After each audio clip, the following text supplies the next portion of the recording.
Vamos continuar falando sobre trem de engrenagem, né? Essa é a nossa segunda e última videoaula sobre esse assunto, tá? Na primeira parte a gente falou sobre trem de engrenagem de eixos fixos, né? E agora a gente vai falar sobre trem de engrenagem com eixo giratório, né? Também muito conhecido como trem de engrenagem planetário, tá? Então, basicamente, né, nesse trem de engrenagem, né, o livro mostra essa figura. Qual que é a diferença dele para o anterior? Aqui é como se eu tivesse, vamos supor que antes eu tinha todos os eixos, né, das engrenagens presos ao solo. Vamos representar aqui só para ficar mais claro. Então, como se eu tivesse eles todos presos ao solo.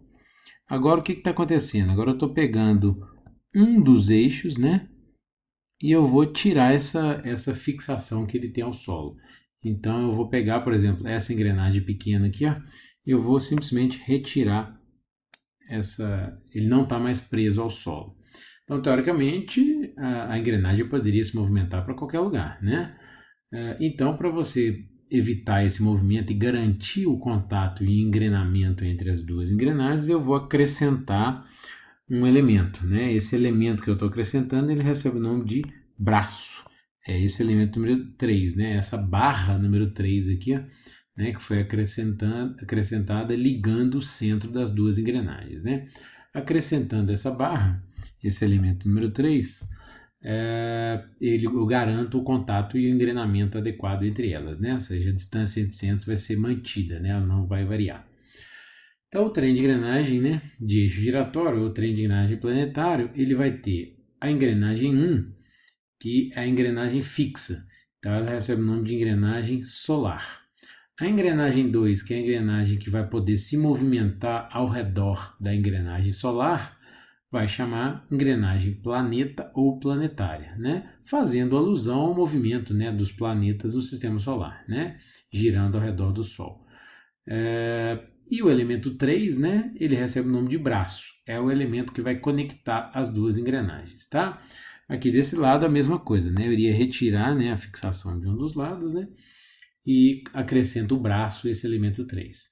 A principal diferença desses dois desenhos, né, que de um lado eu tenho duas engrenagens de dentes externos e desse lado direito eu tenho uma engrenagem de dentes interno acoplando com uma de dentes externo. Aqui é muito comum, né, no trem de engrenagem planetário, eu usar essa configuração, usar uma engrenagem de dentes internos, né? Eu consigo ter um trem de engrenagem compacto, né, com boas características de montagem. A gente vai ver alguns exemplos aí existem alguns exemplos aí nesse capítulo, né, no capítulo 7 do Mabi.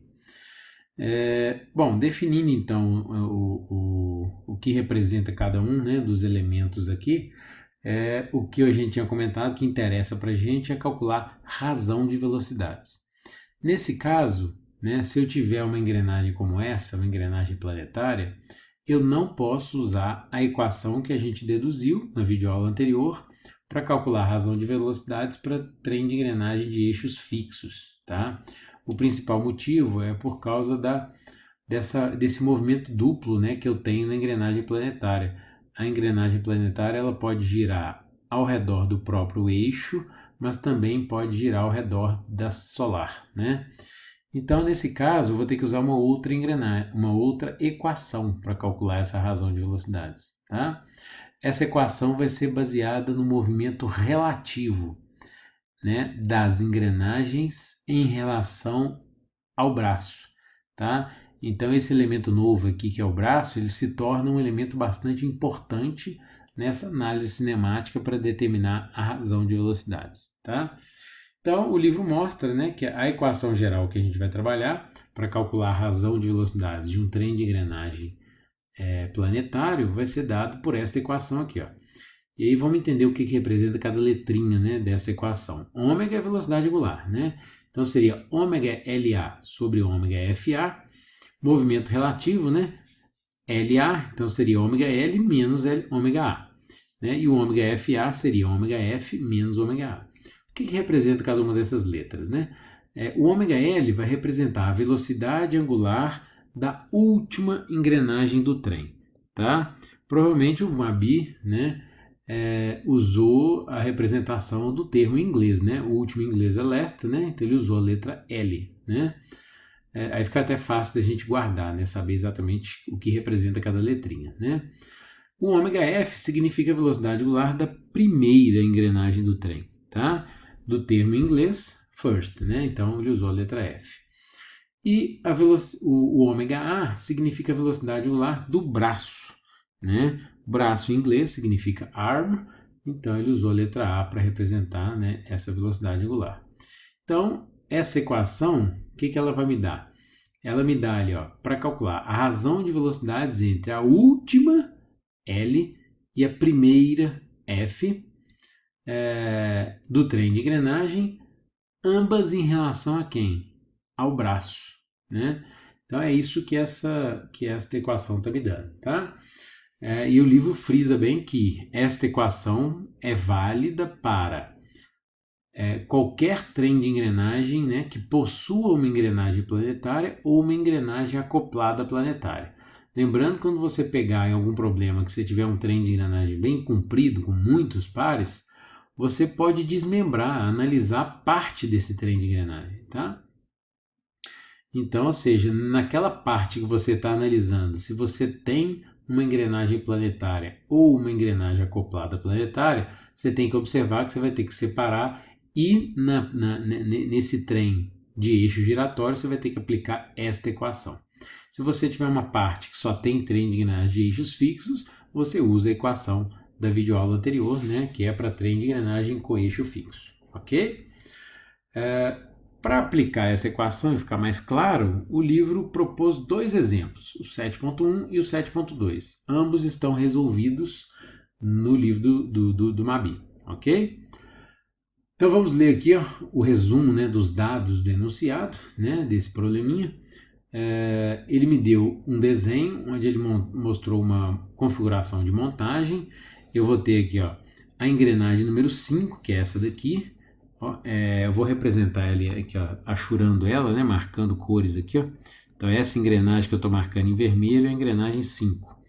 Ela está acoplando com a engrenagem 4. A 4 vai ser essa daqui, que eu estou marcando em azul.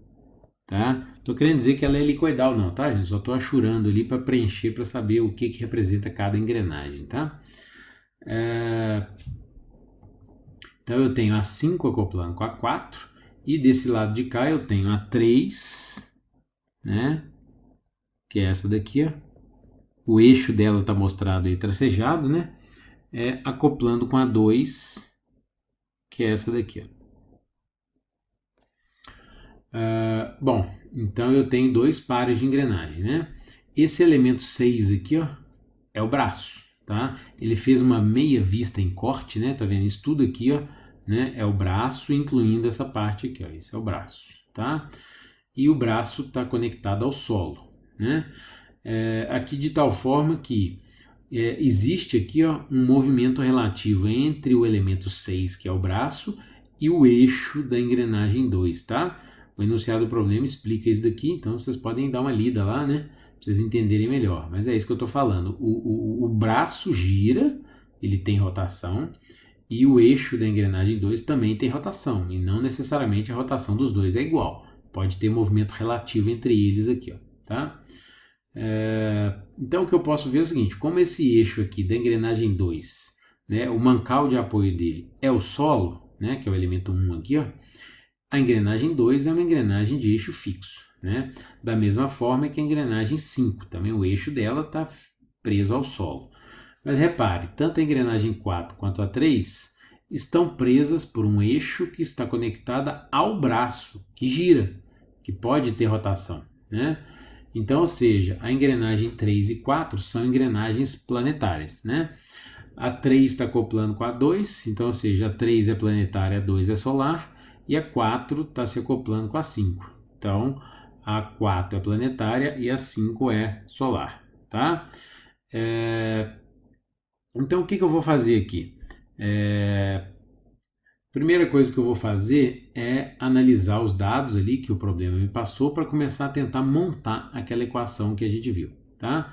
Ele me deu que o braço está girando com uma velocidade angular de 150 radianos por segundo, observando no sentido horário, observando aqui do lado direito, tá? Sentido positivo do eixo X. Então Essa informação não é tão relevante para a gente, porque para trem de engrenagem de eixo giratório planetário, eu não recomendo a vocês tentarem usar aquela técnica que a gente usou no problema anterior, né? O problema 7.1, que está lá no final do capítulo, né? Que eu pedi para vocês resolverem na aula anterior, que é referente a trem de engrenagem de eixos fixos, tá? Lá a gente foi analisando, né, o sentido de rotação de cada eixo para saber se a cremalheira estava subindo ou descendo. Aqui é o exemplo resolvido 7.1, tá? Ele está resolvido no livro, é outro problema. E aqui eu tenho trem de engrenagem planetário. Eu não recomendo vocês tentarem ficar visualizando, né, de acordo com o sentido de rotação, se é horário ou anti-horário, o que você vai ter como resultante lá na saída.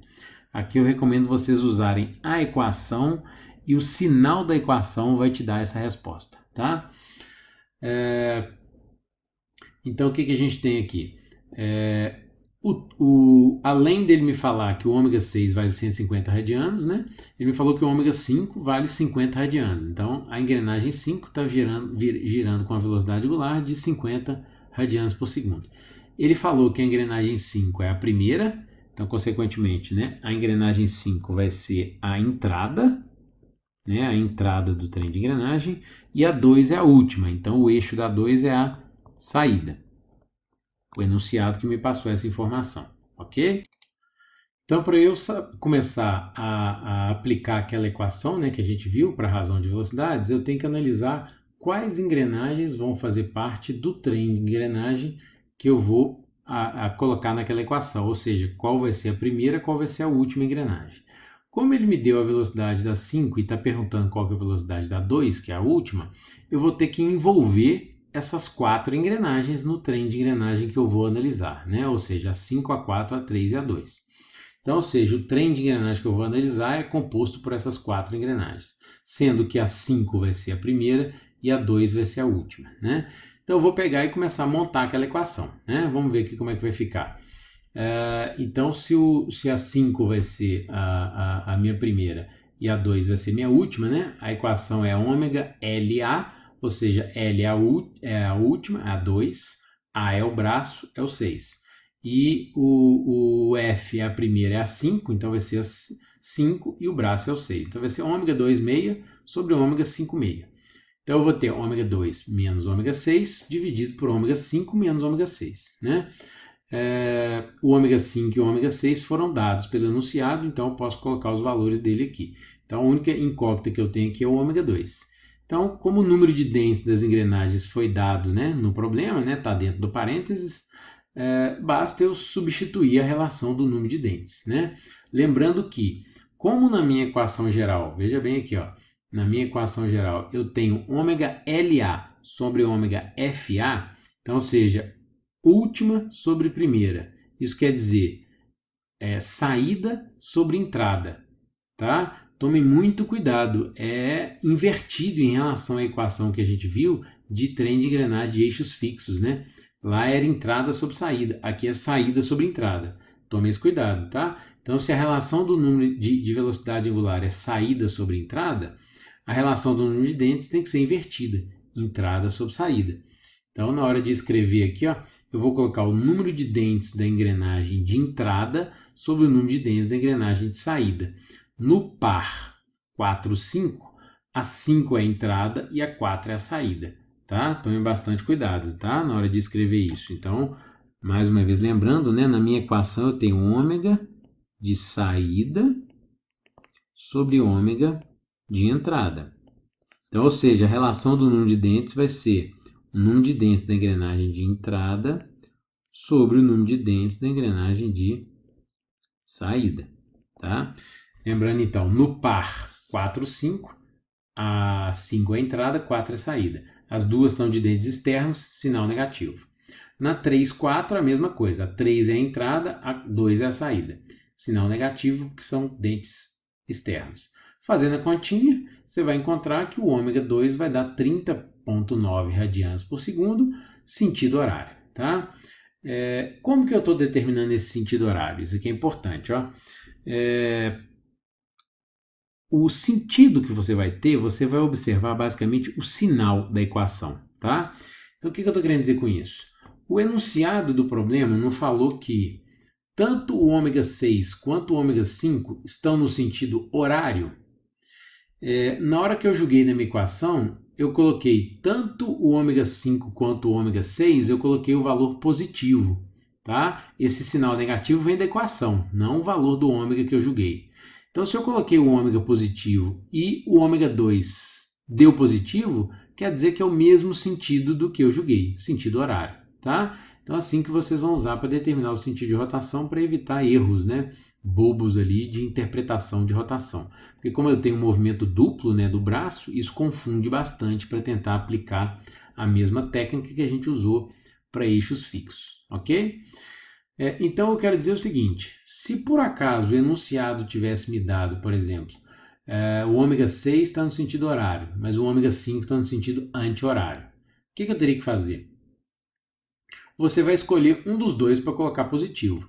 Então vamos supor que eu escolho o sentido horário para colocar positivo. O outro eu teria que colocar um sinal negativo. E eu vou observar a minha resposta, né? Se der sinal positivo, é o sentido que eu considerei positivo. Se der negativo, é o que eu coloquei negativo, tá? Então é bem direto, bem simples, não tem como errar isso não, ok? E aí, para complicar um pouquinho o problema, no exemplo 7.2, que também está resolvido ao longo do capítulo, tá? Lembrando mais uma vez, não é problema lá proposto no final do capítulo 7, é exemplo resolvido. O que ele faz? Ele acrescenta uma engrenagem, que é a engrenagem 7, que ela é fixa. Veja bem que ele representou essa engrenagem 7, que é essa engrenagem grandona aqui, ó, né? Ele mostra aquele símbolo, né, de engaste, né, mostrando que ela está engastada, né, que ela é fixa, de dentes internos, né, ela é acrescentada no sistema. Por que ele fez isso? Porque veja bem, olha os dados do enunciado. Ele inverteu o trem, primeira coisa, né? Ele colocou que a engrenagem 2 agora é a entrada e a 5 é a saída. Tudo bem. Né? Se você observar, eu tenho exatamente aquele mesmo trem de engrenagem do exemplo anterior aqui, só acrescentou a 7. Né? E ele só me deu a velocidade angular da engrenagem 2. Ele não me deu a velocidade angular da engrenagem do braço, aliás, né? Tá? Ele omitiu um dado aqui, ó, em relação ao exemplo 7.1. Em compensação, ele acrescentou a engrenagem 7 para acrescentar mais uma relação cinemática para a gente poder aplicar, porque senão eu teria dificuldade de resolver o problema. Né? Qual que seria essa dificuldade? Então aqui eu fiz uma figurinha só para a gente entender um pouquinho melhor, né? Em vermelho aqui, ó, eu deixei achurado a engrenagem 7, né? Essa engrenagem grandona. A engrenagem 4 é esta aqui que está em azul, a 5 é esta daqui em verde, né? São as mesmas engrenagens do exemplo 7.1. A engrenagem 7 ela é fixa, ou seja, se ela é fixa quer dizer que a velocidade angular dela vale 0, né? E o número de dentes dela vale 76 dentes, tá? Então, na hora de resolver o problema, olha o que vai acontecer. Ele me deu a velocidade angular da 2 e pediu para calcular da 5. A princípio, eu iria pensar em usar o mesmo trem de engrenagem, 2, 3, 4, 5. Né? Aí o que iria acontecer? O que eu iria ter? Né? Na nossa equação lá do ômega de entrada sobre o ômega de saída, né? Seria ômega LA, então L seria 5, A é o braço, sobre o ômega FA. FA2, 6 é o braço. Então vai ficar ômega 5 menos ômega 6 dividido por ômega 2 menos ômega 6. O que vai acontecer? Nesse caso, eu tenho duas incógnitas, né? Tanto o ômega 5 quanto o ômega 6 serão incógnitas, né? Eu só tenho o ômega 2. Então, se eu tentar igualar isso à relação do número de dentes, como a gente fez no exemplo 7.1, eu vou ter uma equação com duas incógnitas. Ou seja, não vai dar para resolver, né? O que eu tenho que fazer antes, então, nessa situação? Antes de usar essa equação, eu vou ter que primeiro calcular a velocidade angular do braço. Eu preciso calcular primeiro o ômega 6. Depois de calcular o ômega 6, eu consigo voltar nessa equação e calcular o ômega 5. Né? Então, como que eu vou fazer para poder achar o ômega 6? Né? Sugiro vocês darem uma pausa no vídeo e pensarem um pouquinho. Qual seria a estratégia para poder calcular esse ômega 6? Bom, Uma coisa que a gente poderia fazer é o seguinte: eu vou ter que aplicar essa equação, a equação geral para razão de velocidades, né, de trem de engrenagem com eixo giratório.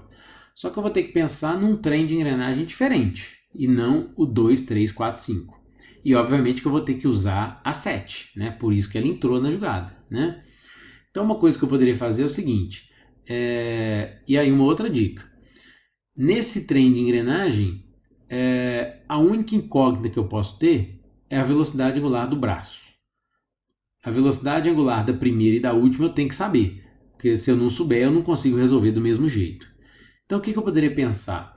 Eu conheço a velocidade angular da engrenagem 2, que foi dada, e sei que a engrenagem 7 é fixa, ou seja, um ômega 7 seria zero, que ela está fixa.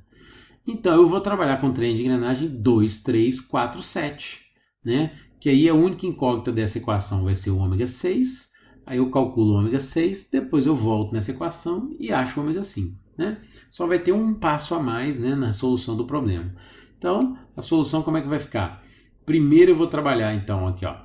Aqui eu propus ali, ó, trabalhar com trem 2, 3, 4, 5. O que vai acontecer? Eu vou ter duas incógnitas, né? O ômega 5 e o ômega 6. Então, eu até já substituí a relação do número de dentes, né? Vai ser menos N4 sobre N5, menos N2 sobre N3. Lembrando que ele inverteu a entrada, né? No 7.2. Tá invertido lá com 7.1.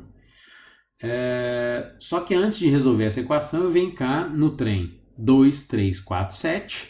E aí eu sei que o ômega 7 vale 0, o ômega 2 vale 60. Eu julguei ele 60 positivo, né? O enunciado falou que era 60 no sentido horário. E aí eu calculei o ômega 6, que é a única incógnita dessa equação. Ele deu positivo também de 10,9. Então, consequentemente, também no sentido horário. Se eu pegar esse valor de 10,9, julgar ele positivo aqui, ó, né? Eu vou achar um ômega 5 também positivo de 52,1.